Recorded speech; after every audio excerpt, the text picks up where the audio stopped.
कहानी की शुरुआत होती है हरिनगर नाम के एक छोटे से गांव से। ये गांव देखने में भले ही छोटा था, लेकिन भीतर से उतना ही सुंदर और शांतिपूर्ण था। हर तरफ हरियाली, खुशहाली और हर सुबह लोगों की हंसी खुशी से गांव की रौनक बढ़ जाती थी। इसी गांव में रहता था प्रधान जी का बेटा, एक प्यारा, समझदार और बेहद बहादुर लड़का जिसका नाम था राइस्टार। राइस्टार का एक खास और जिगरी दोस्त था टुंग टुंग साहू। दोनों बचपन से साथ साथ बड़े हुए थे। हर दिन साथ खेलना, साथ खाना और एक ही स्कूल जाना, यही उनकी जिंदगी थी। हर सुबह टुंग टुंग अपनी स्कूटी से राइस्टार के घर आता और दोनों हंसते खेलते स्कूल चले जाते। मगर एक दिन अचानक सब कुछ बदल गया। एक दोपहर राइस्टार चलते चलते अचानक चक्कर खाकर जमीन पर गिर पड़ा। उसके पिता घबरा गए और तुरंत गांव के डॉक्टर को बुलवाया। डॉक्टर ने राइस्टार का अच्छे से इलाज किया, कुछ दवाइयां दी और कहा कि चिंता की बात नहीं, वह जल्दी ठीक हो जाएगा। अगली सुबह टुंग टुंग हमेशा की तरह राइस्टार को लेने आया, लेकिन जब वह उसके कमरे में गया तो देखा कि राइस्टार बिस्तर पर लेटा हुआ था। राइस्टार ने कहा, आज मेरी तबीयत ठीक नहीं है, मैं स्कूल नहीं जा पाऊंगा। टुंग टुंग ने मुस्कुरा कर कहा, ठीक है दोस्त, तुम आराम करो, मैं स्कूल चला जाता हूँ। टुंग टुंग चला गया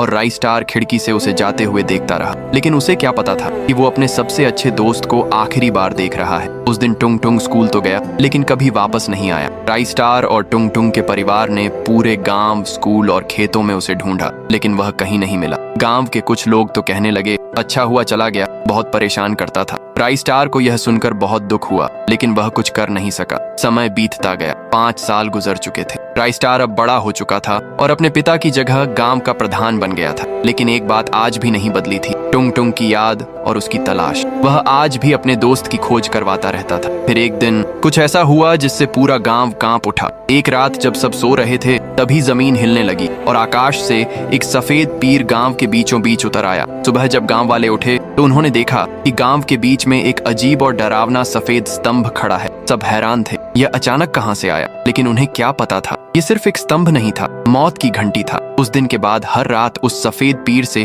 एक नीली रोशनी निकलती और एक डरावनी आवाज गूंजती, और जिसने भी उस रोशनी को देखा, अगली सुबह उसकी लाश उसी पीर के पास मिलती। गांव में हड़कंप मच गया, लोग डरे हुए थे। हर रात किसी की मौत हो रही थी, लेकिन किसी को कुछ समझ नहीं आ रहा था। आखिरकार गांव वाले राइस्टार के पास गए और सारी बात बताई। राइस्टार ने सभी की बातें ध्यान से सुनी और एक फैसला किया, आज रात मैं खुद उस पीर के पास जाऊंगा। रात होने से पहले ही राइस्टार जाकर सफेद पीर के पास बैठ गया। अंधेरा होते ही वही नीली रोशनी और डरावनी आवाज फिर से गूंजने लगी और फिर वो सफेद पीर हिलने लगा। राइस्टार की आंखें फटी की फटी रह गईं। वह कोई स्तंभ नहीं था, बल्कि उसका बचपन का दोस्त टुंग टुंग साहूर था। वही टुंग टुंग जिसे सबने मरा हुआ समझ लिया था।